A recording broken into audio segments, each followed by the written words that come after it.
I'd like to welcome Alain Servais to this talk and to thank him for taking time off his very busy schedule to come to Athens and talk to us about collecting and about mentoring collectors and about what it means to collect and what makes a collector. I'm particularly pleased that we have Alain with us today. I know a lot of collectors, I must say, over the years. And I can definitely say without hesitation and reservation that Alain is one of the most passionate, engaged, well-informed and well-traveled collectors I know, and sometimes he even puts us curators to shame. Alain has been collecting for more than 20 years, and his collection is rather unusual, and it is unusual because it doesn't have usual suspects.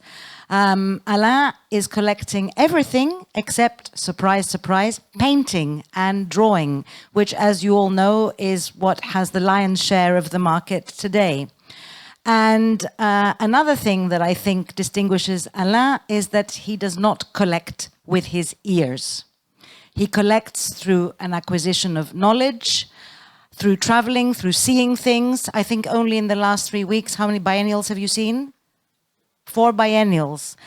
And when I think of Alain, I always think of Robert Hughes' book, Nothing If Not Critical, because apart from the fact that he is actively engaged also in collecting, he's very much involved in the debate around art and the art market from a very, very critical perspective, which is, I would say, also unusual for a collector.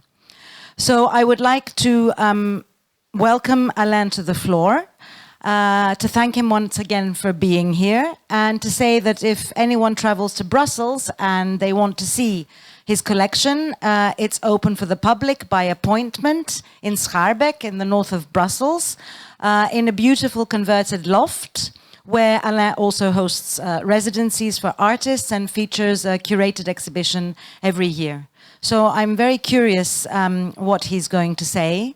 And after the Q&A, after the talk, I'd like to invite you all to engage, artists, collectors, because I think he has a lot of interesting things to say and also to teach us.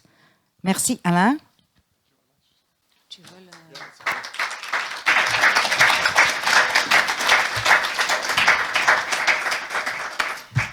I'm definitely blushing, and I don't know what I can add to this introduction.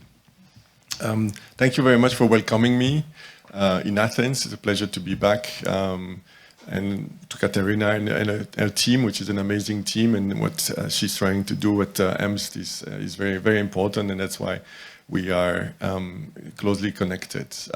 She chose that title of the presentation as collector, Alain Servais collector, as a mentor collector. I don't know where she got this, but the idea is, I would say, double. I will explain across the presentation, but one of the first things is I think that mentor in the art world are a very important thing. I had mentors myself. The last one died this year, a few months ago. I had 3 mentors for the older viewers. Herman Dalet, Silvio Perlstein, who was the last to die, and Anton Herbert. And I learned enormously from them because, as you know, and we'll get to this in a second, you know, the art, getting inside the art for me, it's about exiting the Plato's cave, which for once in a country I don't have to explain what the Plato's cave is. So it's a process, and because it takes a lot of time and effort, and sometimes you're very alone, I find mentors extremely important. So I decided now that I'm turning 62 in a few days. I looked at my life and I said, what can I do? And I realized that I accumulated over the years a lot of experiences and a lot of network as well. So I decided, okay, why not sharing it? And that's why I'm here. First, it's a pleasure, but it's also the idea of sharing my experiences and the process to which I went. So another thing which I think very important is to define what we're talking about, which was one of the big problems in the art world particularly, but in the world in general, is about knowing about what we're talking about. First of all, what is a collector? A collector is Multiple, the same way as there's not one single art world, not to speak about one single art market, there are multiple ones, very different people. Sometimes they don't even cross each other, but they're all covered by the one single same word, which is art. And I will go back to this definition. But the same with collector. I define myself as a collector with two main roles and main function in the art world.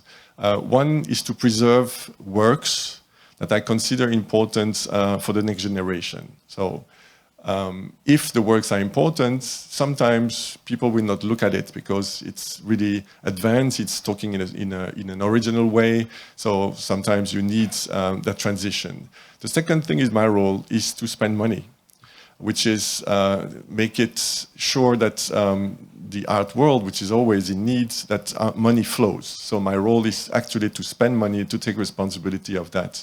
And I'm never forgetting about that thing. But even at that level, there are multiple ways of supporting art. I was last week in Vilnius, and I was speaking to a gentleman, it's called Darius, and he created a residency called Rupert for 13 years. And for 13 years, he has been fighting to develop that residency. And he was pretty proud because he realized that now in the galleries in Lithuania and mostly abroad as well, all the artists that are now present on the scene went through the residency of Rupert. And this residency is not about just giving a place to work, it's also education. It's about education about the market, but even things like accounting or organizing an activity, a studio activity and so on. So in fact, is as important, if not more important than me as a collector. It's another way of being a collector. In some way, it reminds me what another brilliant woman said is Delphina, you probably know in the UK, the Delphina Foundation. And the Delphina in case was saying, I'm collecting artists. So it's another way of collecting. So I think it's important to understand that I'm not coming here saying, I'm the best, even if Katerina said it, but it's not the case. There are multiple ways of supporting art, and at the end, that's the most important. As you notice, I didn't say even the artist, it's the art. Another definition that we need to give, so I said, the art world is very multiple, way of collecting are very multiple as well, but art is the same. Unfortunately, there's only one word for many, many things, like cooking, oh, this is art, or dressing, oh, this is art. So, everybody is talking about art. And I'm coming from a background with no collecting history. My parents had no history and no culture even. All there was on the walls were some posters of golfers and things like this. My curriculum holds zero art history. I'm pure MBA, finance, physics, statistics, and so on. So when people ask me, how did you get involved in art? The simplest answer is my neurosis met art. That's the best way to express it, is that, I was missing something, and when I passed the doors of a museum, I fell in love with art, and art opened my mind in a big way. But as I am analytic, and that's what makes me a little bit particular in the art world, is I wondered, what is art? Because everybody's talking to me about art in all directions, so I don't know what art is. Then my logical way was back in the time, because Katerina was not wanting to give my age, but I collect for 30 years. So I started in 1996, 97, something like this. And I went to the dictionary. There was no internet at the time, so I opened the Larousse and I looked at art. What is art? The definition was extremely frustrating to me. Art is what an artist decides is art. Wow, you're really helping me in finding out. So I said, what the hell is this? So I was very frustrated, but then it was the starting of my journey. Because the journey of art is about opening up your mind. It's about giving up some control. It's about opening up to something else than yourself. It's outside of the control of what you have. So I kept going with this, and every time I'm meeting a definition of art, I'm putting it and doing a cut and paste, and I'm putting it in a Word document. I've got 47 pages. If anybody wants to share it, I think it's a fantastic document. It's all the definition of art that I found. And all of them are right. So the thing is, we need to decide what we're doing to define what art is. Because, you know, we see on the screen here, on the left side, you've got an artist which is selling in the US, particularly around Miami, for $100,000. So for some people, this is art. They're super excited about it and they want it. And they're really ready to spend $100,000 for it, which again, I'm not blaming them because I'm not an Ayatollah, even if some people say I am, but I try to hide it. So it's $100,000 because it's all, you know, you've got the colors, you've got the splash, you know, you've got a bit of Pollock in there, you've got a little bit of Liechtenstein with the superhero things, okay. On the other side, you've got Thomas Kinkade. Who knows Thomas Kinkade? Raise your hands. So Thomas Kinkade is the most popular American artist. He died a few years ago, and in almost every city in the US, every house in the US, there is a poster of Thomas Kinkade. So for many people, this is art, again, okay? So I say, really? What? How? Who? How? So I was a bit troubled with this question. Then you've got, oh, you see, wow, amazing. There's an infinity room of Kusama. There's people around the block touring to see it. So important it is. So some people, it seems to be art. And again, for me, it is not. Okay, because for me, it's just entertainment, which is something else. Same with the rain room. You put the rain room somewhere and you've got a riot to the point that the artist, rather than getting paid for selling the work, they sell tickets, you know, $20 ticket to get in the rain room. And then people say, oh, wow, it's fantastic and so on. Is this art? No, not for me. For some people it is, fine for them, but I'm just getting to my definition of art. This, of course, we recognize Warhol and Fontana, except that people, when they go and see them, they don't see what Andy Warhol was important for, you know, what he pointed at, why he was hated when he started doing the Campbell soups. You know, it took decades until he was recognized as an important artist. But the worst is that today people look at this and say, oh, wow, this is $20 million. Wow. So this is art because it's $20 million. So the same with the Fontana, you know, whether the Fontana is red, green, white, 1/, 2/, 3/, 5/, it's worth more. People forgot about what Fontana was about, you know, about infinity and the whole thing. So people just look at this as money. Again, this is not art for me.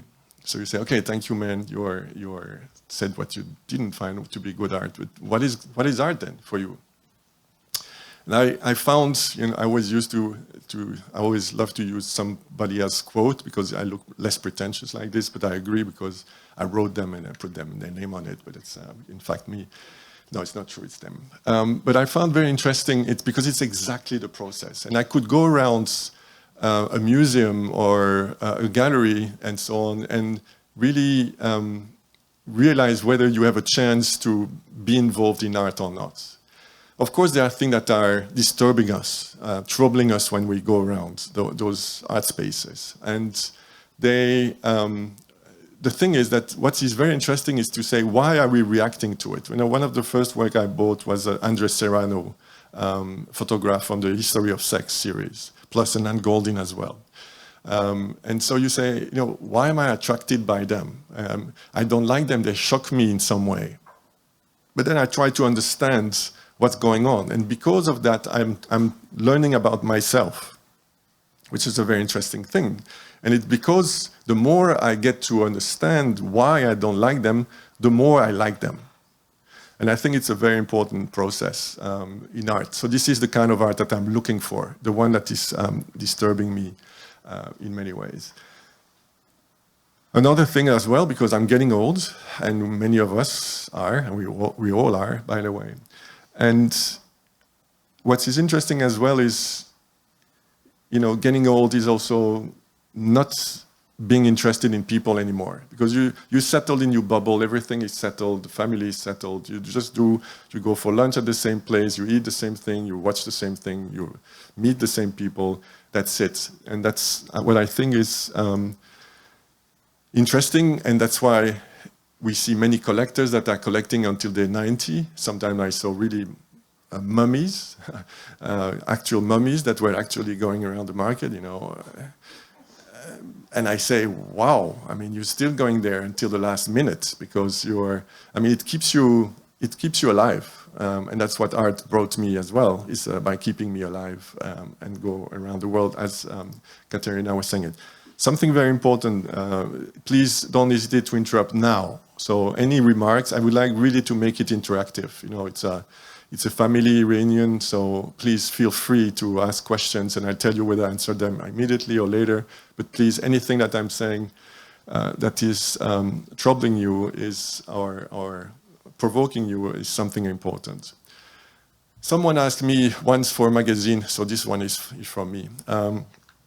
What advice would you give to people about collecting art? Because very often when I hear this, the most stupid thing that I hear is buy what you love. Buy what you love, what does it mean, buy what you love? Because buy what you love is buying yourself already. So you want to be something else, okay? But of course something else is disturbing because you don't know exactly who you're going to be or who you will be. So the interesting thing is to be able to take the risk. So I would say, like, for example, would you be able to go to the opening of the next exhibition of Katerina, the ΕΜΣΤ, in a bunny costume? Or would you not be? You know, many different things. For example, when you're going to a restaurant in Thailand, are you looking for the moussaka? Or are you going there and say, what are you selling the most here, and I will take it? What is it? You don't know, but you're going to eat it. So the thing is exactly this. For me, the most important thing is to look at yourself in the mirror and see what you're seeing. Are you seeing someone that is ready to take risk and take initiative, and also to leave the handrail? You know, can you go somewhere alone? You know, can you travel? Can you go for art? Can you go to see movies that nobody recommends you except some critic of somewhere?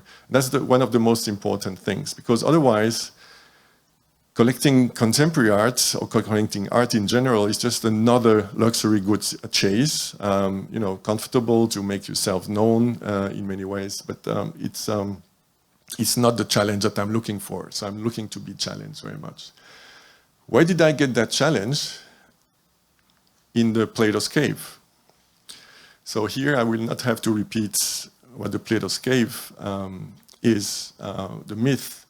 But I find still absolutely stunning that 2,600 years ago, there's a guy, you know, listening to his mentor, Socrates, that found that, in his opinion, the world was all of us lined up in the bottom of a cave with a wall behind us, chains.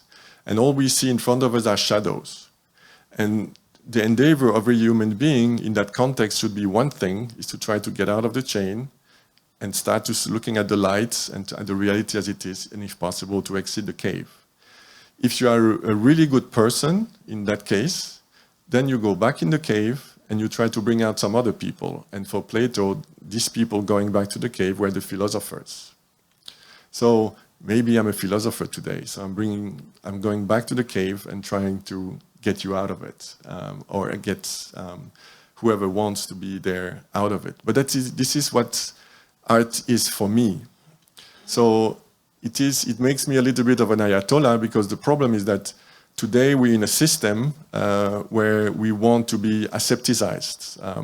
You know, the big corporation that are making tons of money from us, they want us cultivated, they want us like sheep, they want us to behave the same way all over again. So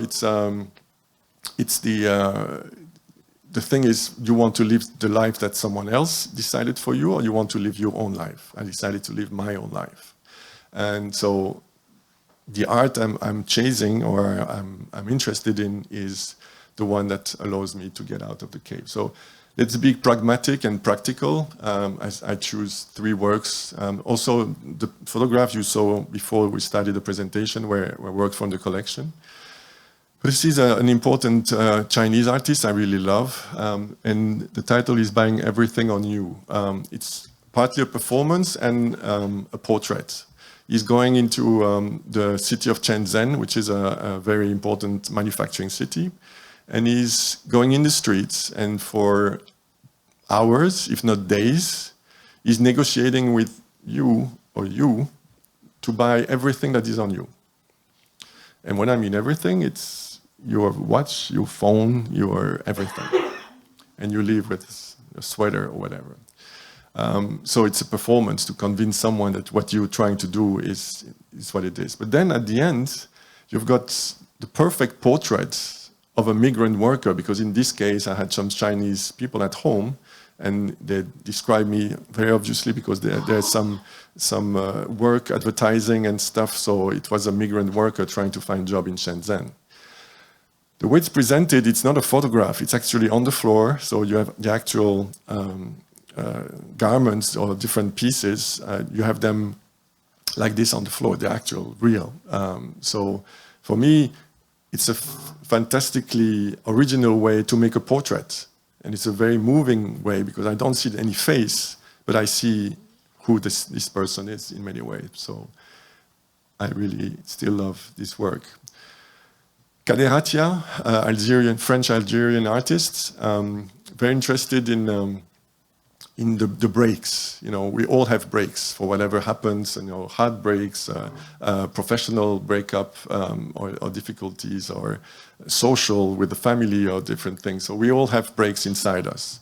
And he's interested in the way we are curing them. So to give an analogy to it and to make us think about it, he's using those covers from scooters that are in Algeria. They are always repaired. So he goes to those repair shops and he brings them out the way they are repaired, the way we are repaired. And so it's an indirect way, again, to talk about any kind of breaks that we could have inside us in this way.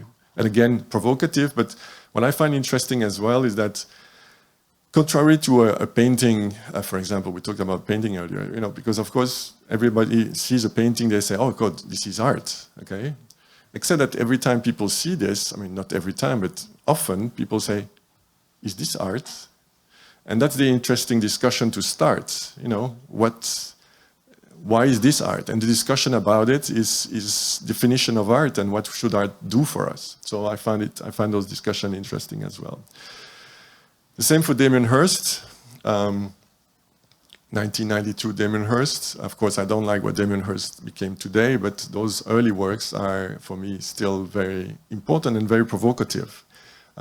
So again, some people would say, oh, wow, it's worth a lot of money because it's a Damien Hirst, but that's not the most important. The most important is, what is it about? And the story that you want to tell is a story that we'll all have, is that he said, you know, it's very funny because at home, there was only 1 or 2 medication, and every time we were hurting ourselves, you know, we were falling from the bike or hitting each other on the football or whatever happens, or, you know, coming back to school with a hit or something. Mother was always coming out and taking the same medication out of the closet. And every time we were just seeing the box, we were already feeling better. So she said, oh, I would love to create art that makes people feel better. That's it. That's simple, basic. But I found, you know, the way it's presented, because then, of course, visually it's interesting as well, you know, the way it's presented. Important to note for him that all the boxes are empty, because it's about the box, the way the box makes you feel. So this is another quote by an important man, is, you know, what can we do in today's world? And I think those words are so important, and we should never forget them. We are in a current society that is trying to standardize us and standardize everything.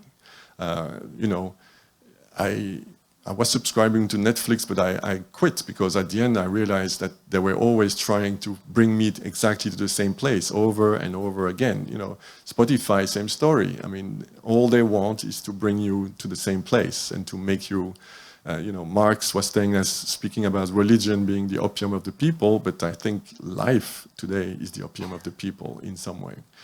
So I think this definition of art is the best form of resistance against annihilations through standardization is something very, very important to me. Any questions, remarks? No? Okay, shall I go on? Yeah, please. What was your first purchase or memory of being drawn to art? Yeah, thank you for your question. I have memories of how I grew up. When you grew up, I'm coming from the Jesuit Latin Greek school, so the last time I saw Greek was reading the Odyssey in the old ways. And I really remember things that happened to me. For example, music. People were telling, wow, music is so fantastic, but I was listening to music, I heard nothing, and then suddenly I was putting, came out a record by Talking Heads. I'm sure some of you already remember that thing. And I put it and I was working at the same time and nothing happened. And then I was putting it, thinking something would happen. And suddenly, I'm not kidding, it's like my first orgasm. Suddenly in my head, something blew up, and I felt it. I felt something special about this record. Then after that, it was Led Zeppelin, Stairway to Heaven. Wow, it was turning myself outside in. So the same with art. I was just studying, elite school and blah, blah, blah, super mathematics and so on. And my father was in New York, brought me, I was 16 years old. I entered the MoMA. Again, I don't know why I was going to the MoMA, because just because that's what people were doing.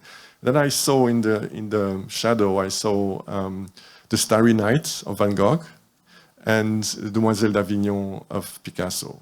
And again, suddenly, another orgasm. And because I knew years later, I knew what the real orgasm was. But it was a real orgasm. I'm not kidding. So it was something really, really special. So it stayed buried in me for many, many years. Studies, military service, starting my career in New York and so on. And around my 30s, I had more time, 32s. And it kind of came out again. So I started going to museums again. And one of the first work, I remember, I cried seeing the Nan Goldin Ballad of Sexual Dependency at the Whitney. She's the best at the slideshows. That's her medium, and she's the best at this. And I cried. Of course, it's nothing to do with me. You imagine me like a Wolf of Wall Street boy, like exactly what it is. Going in to the office every day in suit and tie, and suddenly crying in front of those junkies. So that was really very interesting about why I was related to it, why was I sensitive to it. And it was kind of love of things that even if you are, junkie at the bottom of everything, there is still love between them. And that's beautiful. The beauty of that love was really striking me. So the first work I ever bought was an Nan Goldin. Because I started another thing which is very important in the development of the collection, is, as you realize, I fell in love with art in museums. So I came home and I said, how can I do the museum at home? I don't know. But the museum was always there in my mind. So I said, photography. Because photography is editions. So actually the Nan Goldin I saw, I could actually buy it. So the same for different things. So I started, the early collection was mostly photography. And it's important things to notice for one reason, is that first of all, the collection's benchmark stayed museum quality. That's the key thing, is that I understood that I wanted to create a museum. Because, of course, it started with photography, but then I got better, got understanding, and now I'm fighting with Katerina for the best works in biennials, which happens for fun because we're very similar tastes. And she said, shit. The problem is she's got to go through a committee and takes 5 months or it's 5 years. And me, I can decide in like 5 minutes. So that's the only difference that we have. But anyway, the work stays available. But it's, so that's, the museum quality is something important. The second thing is that I understood that it was also possible to collect from museums. Because, you know, here, because even here, you know, you would say to Katerina, I bought from ΕΜΣΤ. She said, nah, you didn't buy from ΕΜΣΤ. I said, yes. I mean, I like a Kuh, Susan Kuh, or whatever is the first name. Suko. I like that thing with the Auschwitz things at the bottom of the escalators. And you look at the wall text, and it's written courtesy Galerie Saint-Étienne, New York. So if I call Galerie Saint-Étienne in New York, I can actually buy this work. And so this is what I did. Most of the work I acquired were from biennials or museum, because I realized also very pragmatically, where would an artist show their best work? When they have a museum shows, not when they are in an art fairs. That's the first thing. And the second is that curiously, I was looking around me and there was no competition.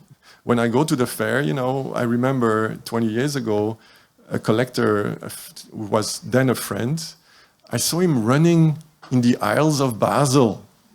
I said, no, you cannot do that. I mean, this is degrading. I mean, really, to run from one booth to another to try to get the stuff and everything. I never talked to him again, okay? But I'm not kidding, it's the truth.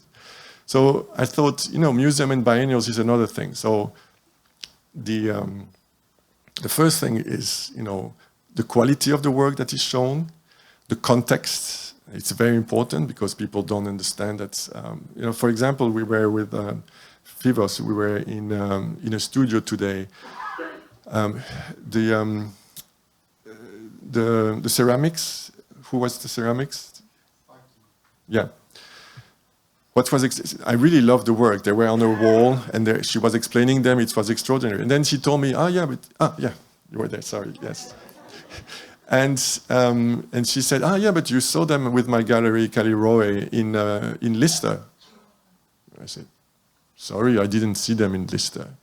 Because how can you see art in fairs? I can't. I mean, maybe you know the stuff you like, or maybe the easy things that we saw earlier, you know, colorful and blah, blah, blah, but I could not see it. I needed the context, you know, the story.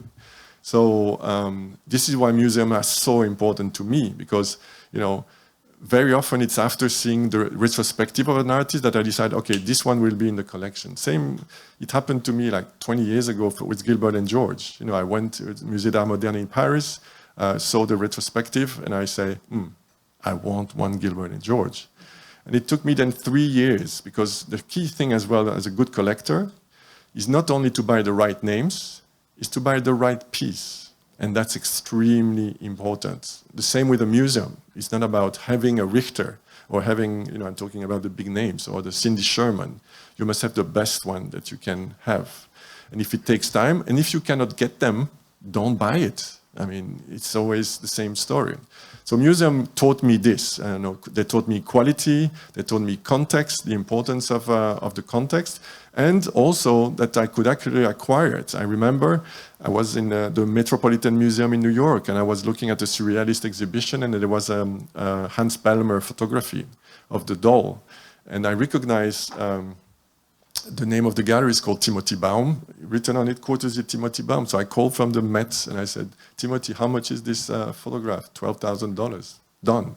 So, and I got it at home with the tag of the Met behind, which doesn't make it less valuable, I think.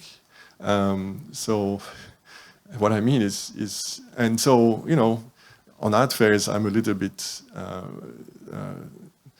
less excited. I definitely never watch previews. I never did, ever. Not even during the COVID pandemic, because for me, art needs to be experienced in real. You know, I'm not collecting stamps, so I need to react to the work in many ways. So museums were very important for me, for my first discovery, for the way I was copying the things and the way I want to go on with it. They're very important for me as well, because another question people are asking me is, what are you going to do with your collection? You know, there are two main ways, or three. One of them is to create your own private museum. And I decided not to do this because I have a space, like Katerina mentioned it. It's a space in Brussels, 900 square meters, my former home. So it's kind of it's my home. So it was my home and it became a residency. But I don't consider it as a museum, even if we're rehanging once a year. And sometimes I can honestly say that we have the best exhibition shown in Brussels. Okay, by the quality of the work and the depth of the curating, because I don't doing the curating. Every year I'm taking someone else because I want someone to challenge me with the collection, because when I started this process, I said, you know, okay, I acquire maybe 100, 200 works, you know, and then you've got 200 works in front of you and you say, is it any good? So you say, of course, all the galleries and everybody was telling you, oh, you've got a fantastic collection, you're a genius and everything. But I realized that I could not really trust what the art world was saying to me as a checkbook manager. So I said, let's take a professional and ask him, it was him the first time, can you do anything with this collection? So I love the process, and it's kind of went further. And so every year I'm rehanging, but without any control. So I give the full keys of the collection, and you do whatever you want to do with this. So, but then, even when we had some of the best show in Brussels, nobody was coming. So I said, what the fuck is going on here? So I realized that one of the assets of a museum like ΕΜΣΤ has is its audience. So building an audience takes enormous amount of time, of energy, and money. And so I could try to compete with that and spend, you know, a lot of time in communication and bringing people and doing fancy stuff and have Paris Hilton coming at my things and Lady Gaga getting undressed on the dance floor. You know, I could do all those things, but it would cost me a fortune. And I said, no, I don't want to do this. I prefer to buy art, you know, in many ways, because I'm pretty good at it. So, but I really realized the importance of the audience. And that's really something very important to understand in life, and Katerina knows it. There's a phone ringing. And the audience was the notion. So I decided, okay, let's try something else. I will I will keep, because also there is a very clear evolution. At the moment, I haven't spoken about money right now, and I will try to push it so late as we can to speak about money. But I need to make one little notice about money, is that there is this evolution in the world. This is the evolution of the public funding for art anywhere in the world. And this is the wealth of the 0.1% everywhere in the world. You see, that's the evolution that there is right now. For a very strange reason, public authorities everywhere in the world, except in Athens, because I don't know, they were hypnotized by Katerina or something like this, they're reducing every kind of budget that there is for art. So very little money for acquisitions and so on. And unfortunately, on the other way around, you know, the 0.1% have got more power. So the thing is, it's impossible today for a museum, except if you are maybe the MoMA or the Getty or, you know, people with billions. You cannot compete with the private. So the museum has got to adapt to this, and the private collector has got to adapt to this as well, because we have a responsibility, and that's my responsibility. As I said, it's to preserve the works, but it's not then to hide them in a storage. It's about sharing them. So I decided to start sharing the collection and lending works as much as I could. Would you agree that it makes sense? Yeah, except it doesn't work. It doesn't work because museums still have to adapt and to evolve. You know, they already have to evolve pretty fast in terms of, you know, it was the imperialistic museum that was, you know, you were going in the museum, you were taught what you had to think, you know, you were going to see this Rembrandt retrospective and you had the story said one way or another, but it was the state, or you were going to an African art things and it was all the properties of that the King Leopold I took in Congo. So many different things on that point of view. You want to say something? Oh, shit. I haven't finished. To say, sorry. Yeah. I want to say that, of course, your model would seem to make sense, but there is a reason why many museums do not borrow works from collectors. And you know what that reason is? No. Tell me. It is because very often collectors and museums have different interests, different agendas, and very often they're interested in different types of art. So, sure, that's one thing. That is one of the reasons. Sure.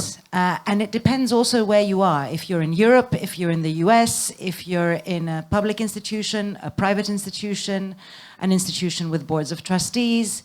But as you said before, you know, there are different art worlds, and it you know, the same applies also for museums and the way they collect and they... Sure. So the public-private partnership is, of course, nothing that anyone can argue against. So everything depends on the content. Of course. And not everyone collects like you collect. I Sure. just wanted to say this. Thank you. Keep the mic. I mean, keep it around. Yeah, I mean, keep it around. I mean, so that people can use it. You can give it to someone else. Please don't hesitate to interrupt as well, because, of course, we had this conversation with Katerina quite a few times, so I didn't finish what I wanted to say. But one of the most important thing in the art world today is the evolution of the museums. You know, people talk about the market going up and down, what's going to happen to Gagosian when he's going to die, blah, blah, blah, blah, blah, blah. What will Drahi do in the brewer, blah, blah, blah. Okay, absolutely not interesting. The most important thing is what's the evolution of the museum will be. And it's not for me because, you know, Katerina kindly put me in the curators program today to visit the artist studio, because normally collectors don't do that very much, the private collectors.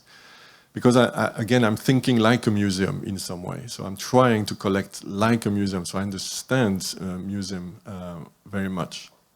So there was, you know, one of the most important things that happened in the last few years that maybe had 20 lines in the art newspaper was the new definition of a museum by ICOM. You know, it's a massive discussion because it went from being focused on the collection to being focused to the community. I will not get into details, but if you want to read it, it's one of the most important and interesting philosophical discussion about what we want to do with culture. Of course, the French, the Italian were against the new definition because they're so obsessed with their collection. But so it's a massive evolution from the museum, from being the depository of a collection to being kind of an educator of the community and interacting with the community. It's still an evolution that is going on very slowly, and there are many museums have got a very... Yes, please. In this context, that's why installations like that of the Αίθουσα have become so popular with museums. Why, you think? Because it's interactive and it will attract the crowds, and as you said, as Yeah, you're right. you have to think of what will bring the people inside the museum, so you bring that kind of art in a museum. Sure. I would like to know your opinion on that.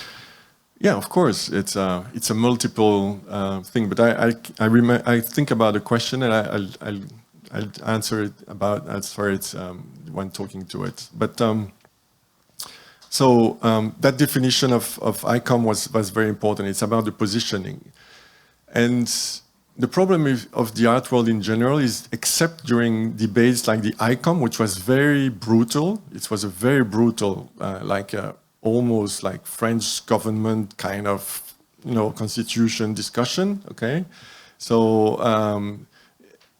but nobody talks about it. The problem is bringing out the things in public and try to discuss them in public. It's the kind of thing that people don't care, but it's extremely important. The role of museums right now, what we want to do with them. Same at the political level, because that's what the Greek government with Katerina managed to do, is to say, okay, we think it's worth investing in ΕΜΣΤ and other structures. But in Belgium, for example, they decided, they had a crazy decision in the last few days. I will not get into details for that because it's not the place. But so things are evolving in a different way. So and also the big problem is that museums, except maybe at the ΕΜΣΤ again, which is an exception, it's not the rule right now. And Katerina is very aware of it, I think, that is an exception, is that everybody is overstretched. Again, because I'm talking like more than any private collector to museum curators and director, they're all about to explode, they're about to burn out. Because they need to take more and more responsibility, more and more pressure about selling tickets and everything, but they have less and less staff. They cannot hire people, they cannot pay people properly. So everyone in the world is stretched out. I remember Chris Dercon, when he was at the Tate, who said, I'm very, very uncomfortable because I spend my time raising money from very super wealthy people, but I cannot pay my curators properly. Okay, so what's the stretch between the two? So it's a very difficult debate, and I think that we need to take responsibility for this as well. But there's also maybe a way of being pragmatic. Okay, this is what is being pragmatic. So what I mean is, this is still a good idea. Okay, so the way to implement it need to be discussed. Katerina is right. Some collectors have been abusing this, and me, for example, if I loan to a museum, I'm ready to sign a commitment that I will not sell the work within 5 years. 5 years means, everybody will have forgotten that it was shown in that museum in many ways. So that's no problem with it. I don't even need to have my name put in big. It's not about lending ΕΜΣΤ some works for showing the collection of Alain Servais. It doesn't matter. It's not important. So it's a little tag or no tag. If you ask me, don't put your name, I would say no problem, as long as the work is loaned. Not everybody is like me, and Katerina is right. I had the case of a very interesting company that was trying to do something very smart. They were trying, I forgot their name because they went bankrupt, but they went bankrupt for a good reason, and that was very interesting because they tried to raise money from me, and it was, listing all the works of my collection in a website without putting my name, so just description. And in front there would be accredited curators, independent curator from museum and so on. And if they want to borrow something, they would go through that thing. And it never took off. And I said, why is it never taking off? And I said, that thing about painting, okay? Now I will say very briefly about that painting, no painting thing. I was in Berlin a few years ago. As you know, Germany is the territory of painting. I mean, they've got great painters, but they're obsessed with painting still. So I was in that dinner, and then again, people tagged me a little bit.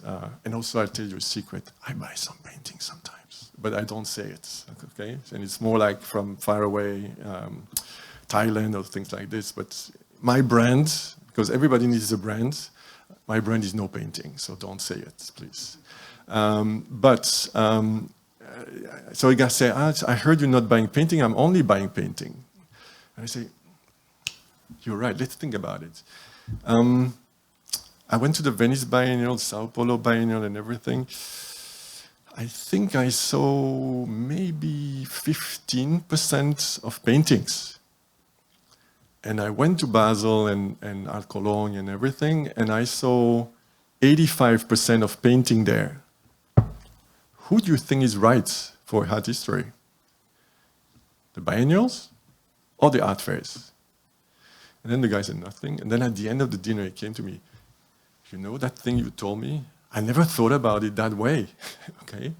So because the problem is still many people, too many people, always when they meet me, I say, do I see you at Frieze? Are you going to this fair? I said, no, man. I mean, fairs are, the least interesting part of the art world. If you had to think again pragmatically, like the same way as buying in museum, where would you rank the best places to see art? The best place would be museums or biennials. The quality is there, the context is there, and there's also no one because it's a museum. So it's perfect. The second thing is maybe the galleries. The galleries make fantastic presentation, depth and everything.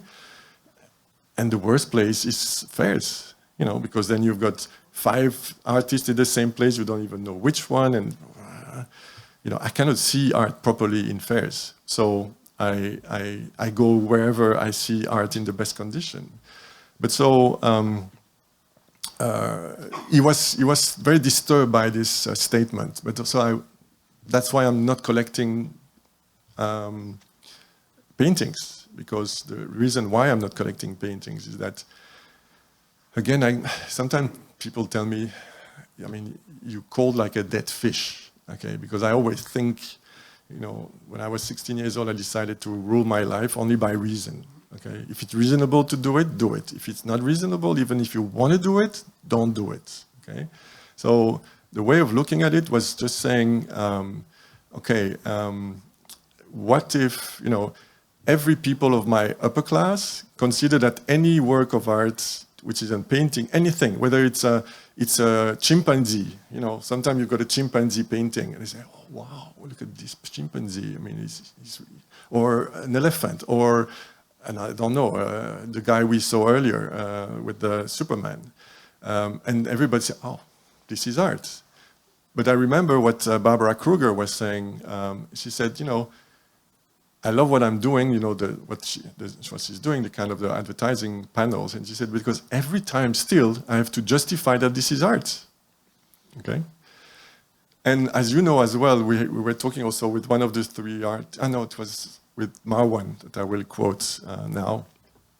He said last night we had dinner, and he's a performer, so he wants to express himself with his body. And he said, what the fuck, all my friends in the performance, they all become painters.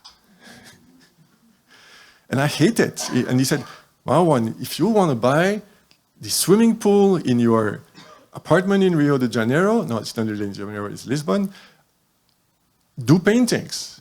And Marwan said, no, I want to express myself with the thing. So I would tell him today, just hire some Chinese, make them paint, you do your stuff. And,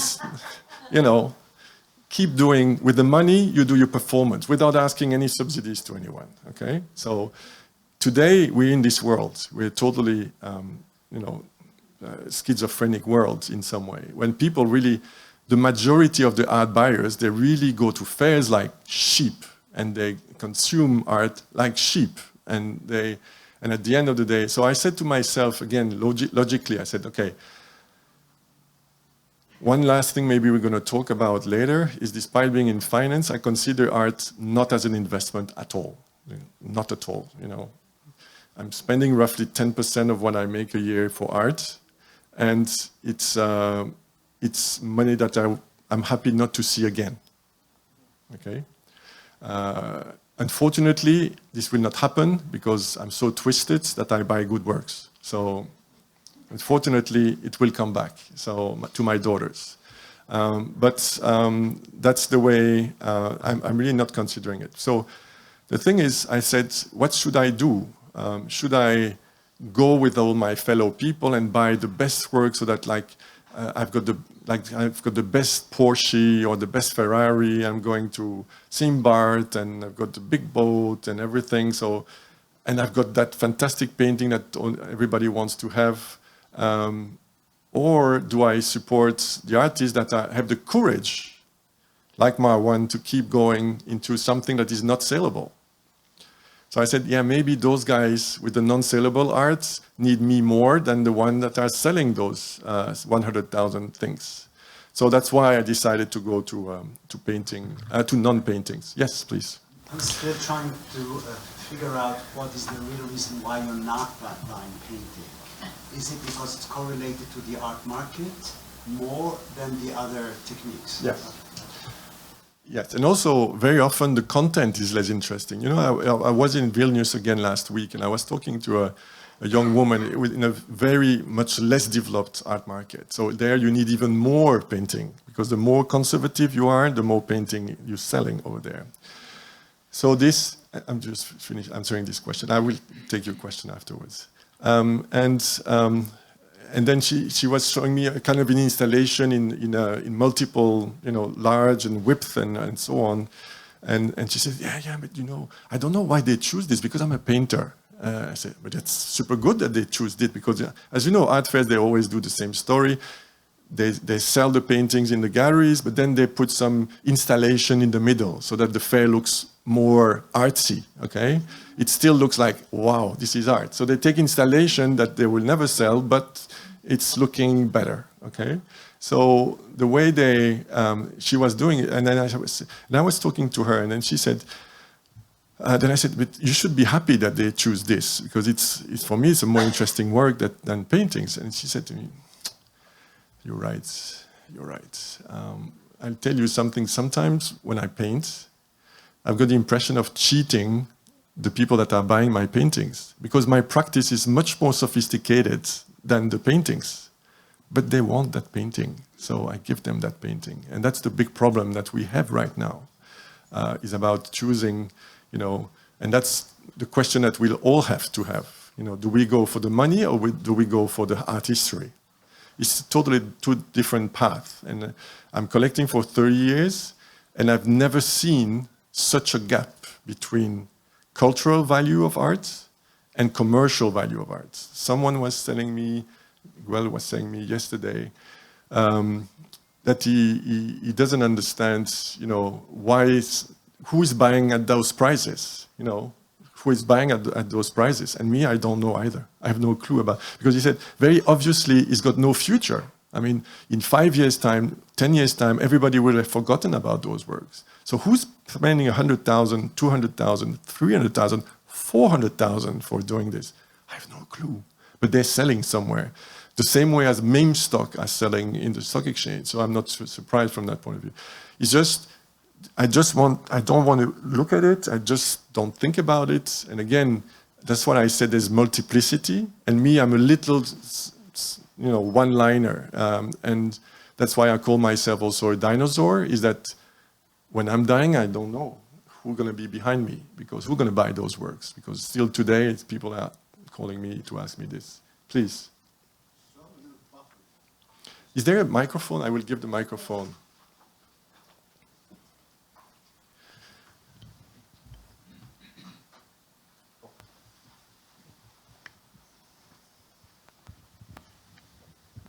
Thank you. So I'm a little baffled. So you present yourself as anti-systemic, but then again, you like to go into a museum and buy things that somebody else chose for you. How do you align those two? Good question.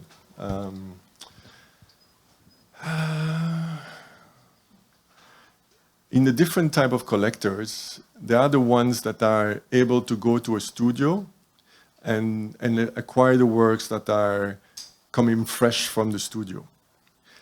And I recognize I don't have that talent. That's simple. So, and that's something I learned, and that will be my next point, because I spoke about collectors and museums, and then I will speak briefly about collectors and curators. For me, very often, you know, how can we define a curator those days? When I entered the art world, I thought it was the guy bringing the coffee, okay? Because we didn't know what to do with them. You know, they were always there. They were always ready to work. And nobody gave them a really proper status. And I was totally wrong, and I admit it. You know, the same way, don't worry about all the curators, but it's the same. Before going to Mexico, I thought everybody in Mexico was wearing big hats and eating, you know, things. I was super stupid and racist. So, but that's why art brought me something else. So I need the curators, and I even need the galleries, okay? Because they are doing the job of going in studios. You know, today I went to 3 studios. It was lovely visits, but it takes you half a day. And you know what? I don't have half a day in my life regularly. So I really need the people, and I admit that what you say is right, that I cannot see the primal artist, you know, the one really coming out of school or having a practice for a long time. And I need the context. So it's true that from that part, I'm a scavenger. You know, I'm on the back of the museums. And not anymore. Yeah. Just raise your hand so I can pass the microphone down. That's a question. I love your gallery. I love the breeder.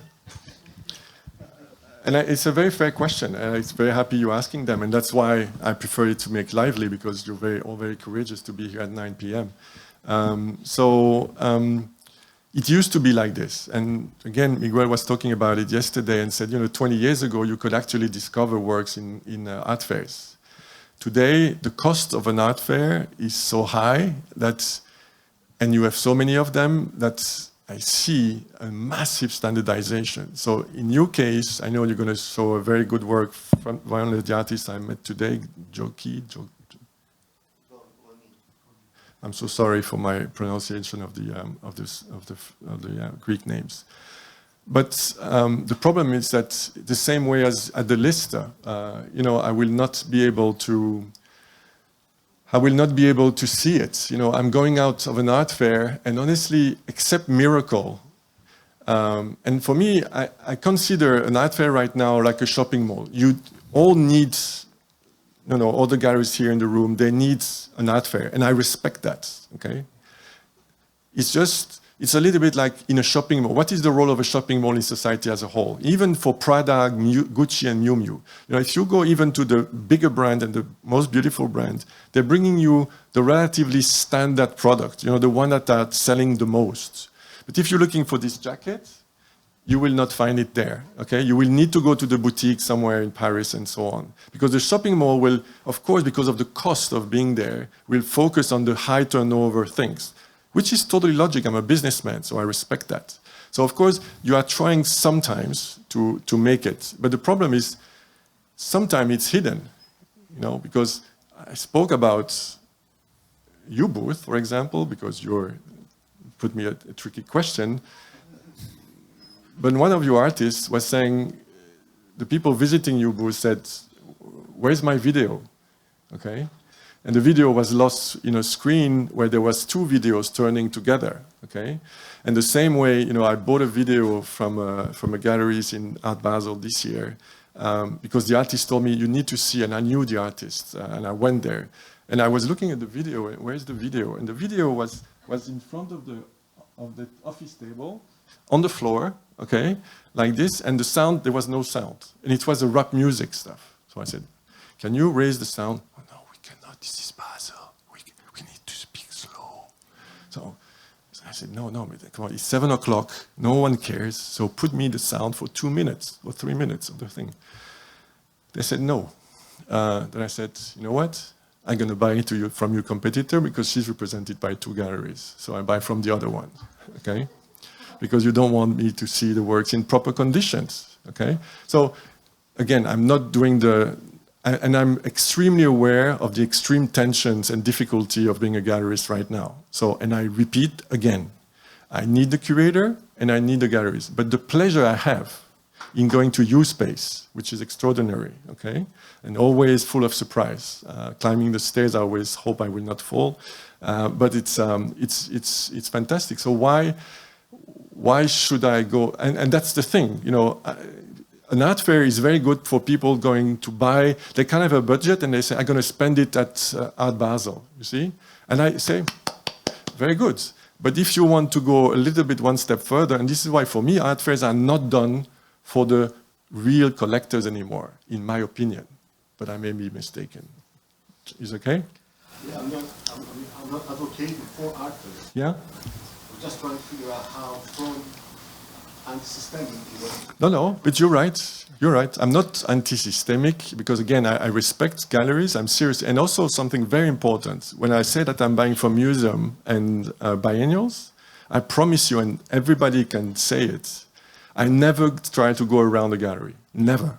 Okay? So I'm never trying, even if I meet the artist at the biennial, I'm not saying, hey, can we arrange something? No. Even if the gallery is not there, I respect the work of a gallery. But sometimes, right now, it's really so tough that it's not easy. Please. Which is basically bringing my question. Yeah. I won't be bothering you with deontology or ethics, but does that mean that you've never bought from from an artist directly? Of course I did, because the artist had no gallery. Of course, tons of it. I love to be sometimes. But, fulfilling your responsibility, you are an acclaimed collector, they're not represented by a gallery, Sure. Is this fair? Why is this, fair? for example, something that you would prefer, for example, to buy an artwork from an artist that is represented because it's more, arm's length? Arm's length, I don't see arm's length. To tell you the truth, it's much more work to buy straight from the artist. That's the gallery system is a kind of a convenience store. It's kind of easy because everything is settled, the price. The number of times that I meet an artist and I'm asking them, what price is it? It's really like this. But you are in a place where you're supposed to sell stuff, like, I don't know, I never thought I would sell that thing, so I didn't think about it. It's sometimes very, very... And then sometimes you've got the guy telling you, $100,000. Sorry? I'm not kidding. I was in Sao Paulo right now, a Cameroon artist, say, 100,000 pounds. Like if I would faint because he was there. So... But you're talking about, first, young artists. I buy tons of 80% of what I'm acquiring is young artists to very young artists, okay? And, for example, I bought from Breeder Trio Triantipholides. Oh, Jesus Christ. I'm so sorry again, but it's in every country it's very hard for me. But I bought its very initial work. And he was very good because the one that bought the other first work was the Rubel. And I didn't know when I acquired it. So I don't see about the relationship, that thing. I don't see why you think it's unfair for me to buy from... I never said it's unfair, not unfair, but I do not really believe that the artists can represent themselves, in a commercial transaction. I think that, they're not trained, they're not, that's, what I'm saying. Yes, it's a right thing, and that's why I'm teaching in art schools. I'm giving these courses in art schools.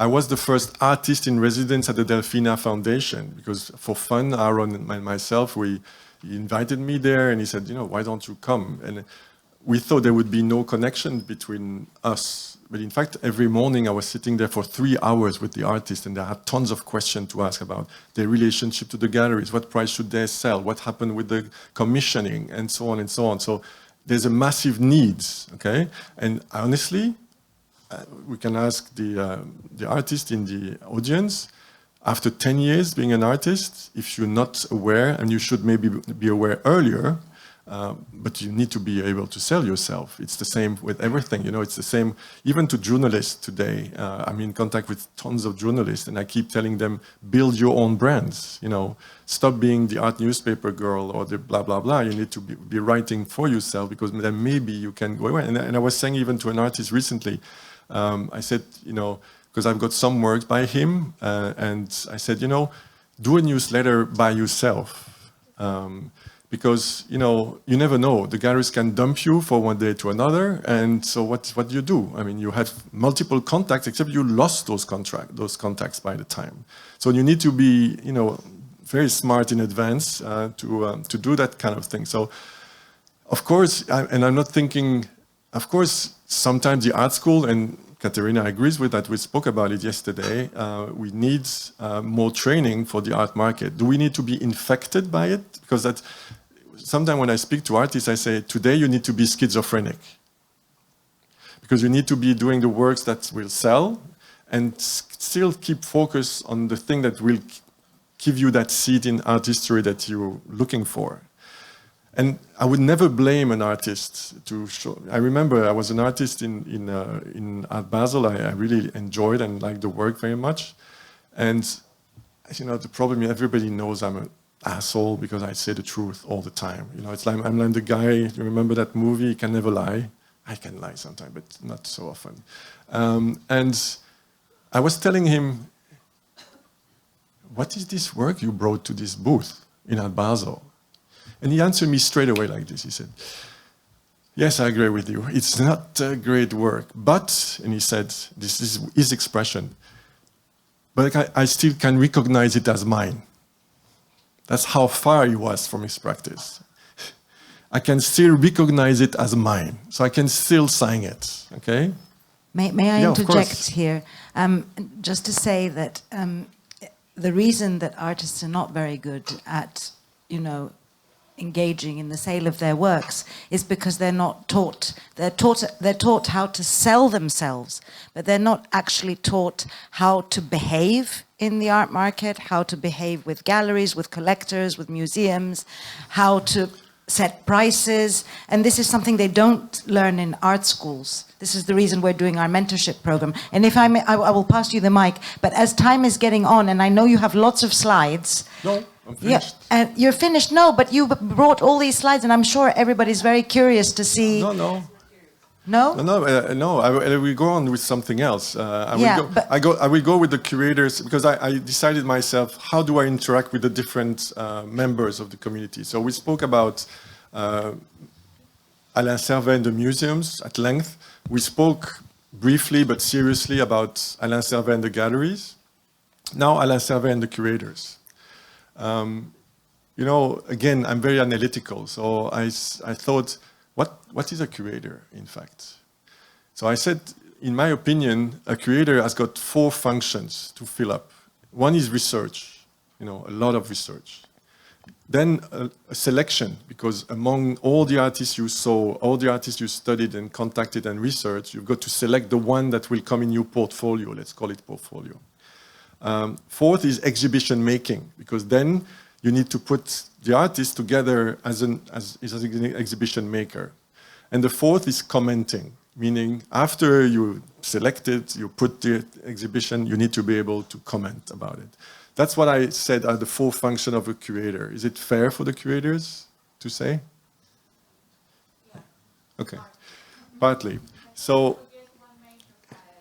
yes, tell me. The first thing I think of a curator is to understand the artist, his practice, and You're totally right. to be close to them. So I think that's the first thing, and then the others, yes, they come with the job as it comes with any other job. You're very right. Very, very important. But I'll stick to mine and I will add yours afterwards. No. I was totally aware of that and I was getting there in some way.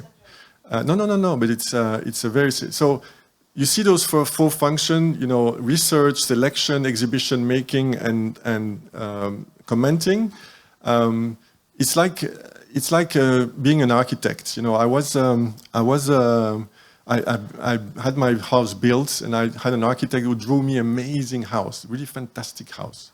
But then when he started, and he was the best for this, you know, the ideas are... And then we had to build it, and it was a catastrophe. I mean, it took me 5 years, double budget. I mean, the guy was absolutely zero in terms of building, okay? You know, having the guy working and the different subcontractors working at the right time, nightmare. So after that, I built an apartment building of 24 apartments, and I understood that you needed to split the functions, you know, split the creativity function and the building function. And I think sometimes in art it's the same. So for me, collectors and curators are the same thing, with a difference is that if I do my job properly, I'm just a curator with money. Because the curator is creating a kind of a virtual collection. It's all the artists that he's got in his mind, and we were looking at this today, is that you're gathering a portfolio or a collection of artists or works that you want maybe to want to put in this exhibition, maybe if it happens, and it's the same thing, except maybe I have the chance to acquire the works. But normally I'm trying to do the same job. A major difference is your connection with the artist. And that's something I learned over time, because I looked at it very functionally, and I realized that the curator was much more than that. It was like an interpreter of the artist, trying, but also an impresario in many ways. And the relationship was much closer than me, because in some way, I'm in love with the work eventually, with the artist as well. But I don't have that kind of impresario role, and you're totally right with that curating, that element of curator. So it's a very important role, and that's why we go back to that selection. I realize I need curators, but also as a collector, I realize that in the four functions that I have as well, in research I'm pretty good, in selection I'm pretty good as well, but in exhibition making I really don't like it. I'm bad at it. So I remember I hired the curator. And I said, wow, what idea you had to put it together. I mean, and that's where I got really admiration and respect for the curators. Because it's really, not all of them, of course, but it's really a competence and a talent, to make exhibition and I see good exhibitions and bad exhibition. I can see the difference of what is done. The same with the commenting. Some are doing it well, some are doing less well. But I think that it's interesting to understand it as four different functions, and some of them you're good. Sometimes you need to fill up, and it's the same for me as a collector. I need the exhibition making from that point of view, and the commenting, I'm pretty good at it. So, but it's mostly about the exhibition making, which I don't do ever. So, for example, quite regularly, I had, for example, to give an example, I had someone asking me in Montpellier to do an exhibition of the collection. I said, okay, but you do whatever you want. You don't ask me anything. I don't want to say, oh yeah, but I want this piece, not this piece. I'm not a control freak. So I say, you do whatever you want. And he came with an incredible concept. He took 20 works that were acquired over 20 years. So year 1, 2, 3, 4, 5, 10, 20, okay? And rather than presenting them as a whole, he was also, the day of acquisition, he was putting one big event. For September, for 2001, he put September 11, okay? So he was not even commenting the work, he was showing it. And it was an incredible exhibition because even me, I could see the evolution of my preferences over 20 years. And it was changing. And you know what? I was not aware I was changing that much, okay? So what I mean, I really need curators and I respect curators. Artists. What about collectors and artists? I would say that, again, in a simple way of expressing it, I like to express it as collectors and artists are two sides of the same coin. Okay? So we are not always meant to meet because we're living in two different worlds, and sometimes the current system makes it that the gallery system doesn't like really that we meet the artists. Sometimes on a fair for 10 minutes explaining the work, that's okay. But more than that, there's always that fear that we're going to go behind the back, which is totally true because many bad collectors did it. So the thing is how you do it. And I was speaking to a young woman again today, and she said, you don't know how hard it is to get the information from the galleries about where did they sell my work, which is for me an evidence, a must, that every gallery should transmit the information to the artists, okay? Even for the follow-up, for whatever reason, but even out of transparency. But it was not easy, so from that point of view. So we are two sides of the same coin, and why? And again, I do a simple caricature, but if you are one of those artwork that is bringing you out of the Plato's cave, making you think differently, and it was the case for the the three artists I saw today. If you are one of those artists, you know, you're not commercial. And for me also, one way I remember 20 years ago, I wanted to buy a work by a Mexican artist at Zoo Art Fair. And it was really kind of shocking. It was a gang member on the wall, you know, looking like like a lion and so on. And everybody said, "Are you fucking crazy to buy this work?" Okay, I said, "No, don't buy it. It's completely nuts." I bought it, of course, it was one of the work that we lent the most to museum. You know, it really went 20 times to different museums around the world. So I was but on the other way, sometimes when I show a work, I say, "I'm considering this work in this this gallery. What do you think about it?" "Oh, I love it. I love it. I love it." And if 10 people tell me I love it, then I would say, maybe it's not such a good choice if everybody loves it, because maybe I missed something that is too common. So I'm very conscious of that thing. And again, I'm not perfect and I'm one single person. But so for me, the relationship between artist and collector is that a very good artist is kind of like of a funnel. It's a funnel that is absorbing energies and information from the world in very different shapes and form. And then for whatever reason, it's inside him or her or they, and they want to expel it, and they want to transmit it in different form by an object or by a performance or whatever form. It needs to come out. If it's really a good work of art, and we've seen that across history, the majority of the people will not like it. And we're talking about, I think Nikos is cutting me off, so he wants to go home. And if it's a good work, even Andy Warhol, you know, Andy Warhol, when he came out with the Campbell soup, everybody was laughing. Not to talk about Van Gogh, not to talk about anybody else. And the same with when Philip Guston came out with the Ku Klux Klan things, nobody cared about it. So what happens with the artist? So for me, a very good artist is a broken emitter, because he's kind of, you know, strange things going through his mind, some breaks and things, and at the end he kind of transmits it in a original way. He sends it to the world. And the one hearing that sound, remember there was a game in classes that supposedly there was some sound from your phone that only the kids could hear and the adults could not. It's a little bit the same. So, and suddenly there is that wave is arriving to a broken receptor. And the broken receptor, it's me. Me and many others, you know. And they kind of say, "Oh yeah, I understand this work, I feel something about it, so I will acquire it. I don't always understand it, and I will preserve it, and I will give the artist some money to go on. Eventually, maybe the artwork will be recognized, and maybe I will put it back in the system, whether I will give it to a museum, or I will share it with the museum, or I will sell it in one way or another. But then at that time, my job will be done in some way."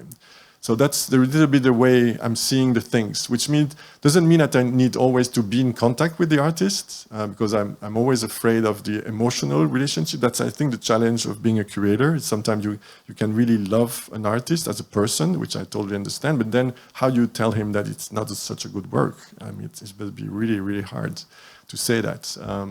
So I keep distance, but that's one of the things I'm doing as well. So I said Alain Servais and the museum, Alain Servais the galleries, Alain Servais and the curators, Alain Servais and the galleries, and the artists. I think I did it mostly of it, the tour. We can speak about the market. Not really interesting, but everybody loves about it, millions and everything. You want to say a word? Would you want? Yes, please. You were saying about the three options for your collection, and I think your train of thought when we went somewhere else. So you told us the first one. Yeah. The first one. Can we hear the second and the third, please? Thank you. Thank you for reminding me. And the second is, so the first is to create a private museum, which is, I didn't go because, you know, at a minimum, a shitty museum costs you $1 million a year, running costs, and plus nobody's coming, you know. It's very simple. I was in Cape Town with an amazing private museum that was built there recently, and the guy built it like 3 or 4 years ago, and it's really a stunning one. I mean, are we recorded? Because I don't say names otherwise. Are we going to be recorded? Okay. So I will not say the names, but it's a Cape Town huge museum. Sorry, there's only one. So. Yes. And he really said, why the hell is the ecosystem of Cape Town not coming to visit me more often? I said, yeah, because you don't understand the way it works, is that the museum does not belong to you. You know, the museum doesn't belong to Katerina. It's about listening to what the community wants. And if you do it as a private enterprise and you're hoping people will come and kiss your ring, it doesn't work like this. So you must be agreeing to give up the things. And that's a big story because if you build a private museum, it's because it's about you. So the big problem is this. Second is building a private museum. The second is doing what I'm trying to do, what I call a central of lending. And I'm still in this initial step of it, but a model could be the Eli Broad's collection in Los Angeles. He decided the same. He said, I would not buy a private museum. He built 2, but he was really a billionaire, so for him it's not a problem. But he's got a central thing where he's sharing the collection. And me, more and more, I'm producing the images and the text which allow me to present the collection to outside curators, and I do it more actively. So I'm hoping to get to that point where I can actually do it, because then Katerina told me, like many other museums, by the way, they look at the collection and say, oh, I'll be happy to receive this one, this one, this one, and this one as a gift. Yes, you said you can give me this. You can give me this. And not only you, but many other museums. Oh, the Barbara Kruger 89, I would take it. Yeah, give it to me. And I said, yeah, good. I would love them to be with you. But the problem is, I've got 2 problems. Is that I love you.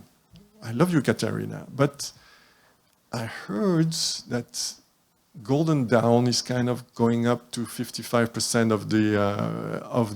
in the polls. No, it's not.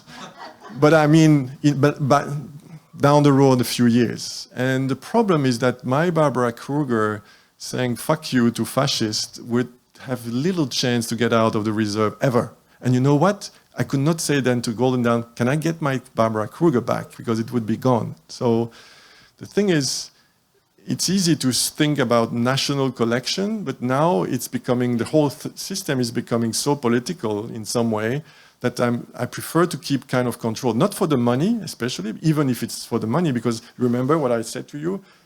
In fact, I'm deciding to pay more taxes, okay? Because there's no fiscal advantage for me to do this. So actually, I'm giving 100,000 euro to the state, because it's not Katerina, it's the state. Okay, it's a museum form, but it's still 100,000 euro that I'm going to the state. So I'm actually voluntarily paying more taxes. Who the hell is paying taxes voluntarily? I mean, I have difficulty as a Belgian. We're not really happy with taxes. So that's one of the problems that I have with this. So right now I'm holding more control. The third solution is to sell it all. Okay, which seems to be vulgar, but it's not, because it's the history. You know, if you look even at the history, you think about, you know, heroic collectors like Gertrude Stein. You know, Gertrude Stein, a fantastic lesbian collector based in Paris. You know, but she could not afford to keep them all, so she sold her most important Picassos and so on. So there's nothing wrong at the end of your life. So I will ask my kids, what do you want right now? They say, Daddy, sell it all. So I'm already preparing that maybe before I'm on the deathbeds, you know, I will help them, because they will be really a pain. I can tell you as well, in case you want to put it in your diary, or if you hear about my death, maybe it's not too late. As every collection, 20% of the work are museum quality. 80% are very good quality, but they are not recognized by the market, which means that I could go to, I mean, that's also the thing with the galleries. I mean, most galleries is that every time you're calling them, say, you know, then they don't hang up, then they're calling you back. Did you call me? Did you call me? Did you like that piece that you saw? Yeah, okay. No, sorry, it was a wrong call. So, but then if you ask them, you know, remember that thing I bought from you 10 years ago? I would need to sell it back. Sorry, bull, sorry, the line, bull, I don't hear you. And then you call back and nobody's picking up the line anymore. I mean, you can change your number, it will be always the same thing. And with AI, no way around, okay? So the problem is you cannot sell it back to the galleries. It's not true. I mean, I know most of you, and particularly here, that you will try to help. But sometimes trying to help is, okay, it will be digged out somewhere deep, so don't try. The second thing is to go to auction, but the auction will only take the hot things. And today I'm buying a lot of works from auction because if you can see quality, there's massively good works to see. By the way, Mika, do you want to put the collection again? So that's one thing. So I can tell you that the collection is about 1,100 works. There will be approximately 800 works on the sidewalk. So when you hear about my death, you run and you will be able to pick up some of the things. Because the museum will not want it, the auction house will not want it, the gallery will not want it, nobody will want it. And rather than spending 3,000 euro a month of storage, I'm sure my daughter will say, fuck it, we put it on the sidewalk, and you know what? Our dad told us to do it. So, of course, we would offer also for the artist to take it back, but you know, many artists say, sorry, no storage, no storage. And yeah, so that's the third solution. So I don't know which one, or maybe a mix of the three. And some great works, I'm serious. I mean, put it in your alarm, AI alarm. Send me an alarm when Alain Servais is dead. So you will have good deal. Yes, we've finished. Any more questions? Yeah, let's maybe. My mic has given up. No, thank you very much, Alain. We're almost here for 1.5 hours. So thank you for your time and your generosity. Are there any questions? Yeah. I think we can take 2-3 questions. Very, very fast. Let me add to your 47 pages document in order to ask a question at the end. Please. If art is a technology of thought, and the artworks are both the tools and the accomplishments, while it is at the same time a strategy for evolution, where does innovation triggers or doesn't trigger an alarm for you? Are you interested in innovation? Do you connect it with art? Sure. How do you deal with the fact that innovation may be part of art? Yeah. When did I buy the Triantafyllis? It was in Venice. So I bought that very strange work of Triantafyllis 7 years ago. I'm buying digital art for over 20 years. I even have an article from 2005, naming me the new mega mogul. So I was because nobody went there. So there's no doubt that technology is very important. And I was the first to go. And I remember when I bought in 2002 a piece by Sybren Versteeg, a digital artist. I went home with a portable PC. At the time there was still portable PC, like a music stuff. And I went home and I looked at it and said, "Is this a work of art? Really, really?" And it's a fantastic work of art, really extraordinary work of art. So, of course, if you're interested in contemporary, that's the last comment I would like to make. Is I'm interested in contemporary arts. I'm not interested in modern art or 19th, 16th century. I love them, and they're absolutely Fra Angelico and so on, and Caravaggio. I love them. They're absolutely amazing. But even if you were giving them to me, I would not take them, okay, because they belong to somewhere else. So, but going in the new technologies, and someone, again, I was very happy to meet this young artist this morning in her studio, and she said, yeah, in fact, I know you. How you know me? Because, you know, you were one of the first I ever read that was against NFT in 2021. And it's true, I was alone. I mean, everybody was crazy about NFT. It was the future of art, of everything. And I said, fuck NFT. It's only raw speculation. It's the worst aspect of the art world. It's nothing to do with the art which I talk here. So, yes, artificial intelligence, I'm looking at it. You know, I bought last June my first video game art. It's actually a video game. So tell me whatever that's why I'm not in painting, but any other kind of other medium, I'm very keen on it. And the problem is nobody's showing them. Breeder does. You know, it's one of the few galleries in Europe to show regularly those artists. I'm not so sure that they're buying themselves even you know, a couple of bottles of water with the profit they're making on it, but they do it for the good reasons. One more question, maybe? No, you've been all courageous, extraordinarily courageous.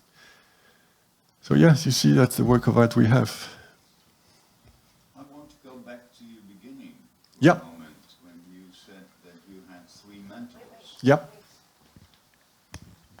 Back to the beginning, yeah, where you started mentioning that you had three mentors. Yep. One was Herman Dalet, yep, a collector, yep, famous collector. The other one was Anton yep, Hubbard, famous collector too. And the third one was Philip Pearlstein, which is a painter, actually. Silvio Pearlstein. What? Silvio Pearlstein. Silvio Pearlstein. Oh, I got that. Yeah, right. Philip Pearlstein. Okay. I know Philip Pearlstein. I dropped my question. No, that's okay. Well, yeah. But that was an artist. No. Three of them were collectors. I don't know Silvio Pearlstein. I got a painter. His collection was shown not so long ago at Hauser. He's got an astonishing, and it was. He told me, you know, just to mention, give a last homage to those guys. You know, Herman Dalet really struck me. And again, you remember about my real orgasm in the Talking Heads and in the MoMA. And a third orgasm was when I was listening to Herman Dalet at Arco super long ago. And he said something which I can still find online if ever you were interested. He said, you know, the most important thing to get rid of when you're starting collecting contemporary art is beauty. Get rid of beauty. Okay, what is beauty? Beauty is acquired aesthetic, which means that if you, for example, what is Joe Kondo? Joe Kondo is a cheap cubist Picasso. Okay, that's it. Okay, it's nothing else. He's selling himself, and they sell it tons of it in Asia because, you know, they cannot afford their Picasso, and it looks like a Picasso, and it looks cool. So, you know, that's what it is. But if you're I mean, tons of the things, and the number, when I see an artist telling me, yeah, I'm very influenced by the art history and this and that, and so on, I say, yeah, okay, you're just selling out, you want to sell yourself, you know, and people think about Caravaggio and you. I mean, the number of artists that looks like those guys, you forget about it. So, and that's this, because this notion, I had it myself, because some people will say, but what you buy is ugly. Oh, that's interesting. I don't find them ugly. I find them beautiful personally. But then I thought, what is beauty? And beauty is almost 100% of the time whatever is told to be beautiful at one point. And it's the same with the body physics. You know, I remember when I started growing my beard, I see how many beards in the audience. I mean, 10 years ago, I had no beard. So it's changing all the time. So, you know, the same with the body shapes, and you know, when I see a footballer, for example, you see Philippe Cantona. Philippe Cantona, he was this, playing football, and then you see Cristiano Ronaldo. I mean, he's lived this thing, and then you can read the Bible on his abdominals. So, the same with art. If you're following art as a fashion business, you're fucked. So you need to forget about this and focus only on the content. So that's one of the things that Herman Dalet told me. The same. Second thing is always always say yes to an experience. So he was in contact with Daniel Buren, and he passed a contract with Daniel Buren. He said, okay, I'm going to buy you one work every year for 10 years, but you will choose them. Okay, that was the contract between them. So, wow, I say, wow, I mean, this is something. So, and I kept from that, I mean, always go, take the risk, never say no to a stupid idea. And that's what art is. And to be serious, stay in your job, which I do. Thank you.